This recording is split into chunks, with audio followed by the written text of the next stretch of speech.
जय श्री श्याम। वरुथनी एकादशी की कथा कुछ इस प्रकार है।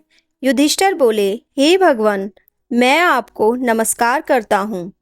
बैसाख मास के कृष्ण पक्ष की एकादशी का क्या नाम है, उसकी कथा क्या है, आप विस्तार पूर्वक मुझे कहिए। श्री कृष्ण कहने लगे, हे राजेश्वर, इस एकादशी का नाम वरुथनी है।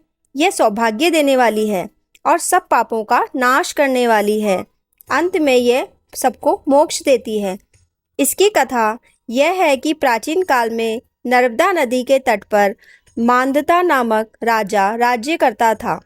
वह अत्यंत दानशील तथा तपस्वी था।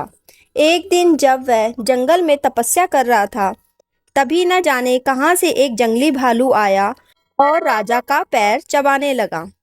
राजा पूर्ववत अपनी तपस्या में लीन रहा। कुछ देर बाद पैर चबाते चबाते भालू राजा को घसीटकर पास के जंगल में ले गया। राजा बहुत घबराया, मगर तापस धर्म के अनुकूल उसने क्रोध और हिंसा न कर भगवान विष्णु से प्रार्थना की। करुण भाव से भगवान विष्णु को पुकारा और कहा कि हे भगवान, मेरी रक्षा करो।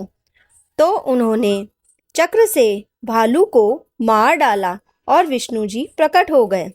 राजा का पैर भालू पहले ही खा चुका था। इससे राजा बहुत ही शोकाकुल हुआ।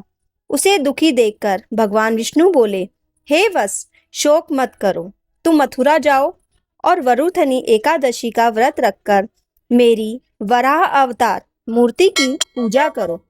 उसके प्रभाव से तुम्हें पुनः सारे अंग तुम्हारे सुदृढ़ हो जाएंगे। इस भालू ने तुम्हें जो काटा है, ये तुम्हारे पूर्व जन्म का अपराध था।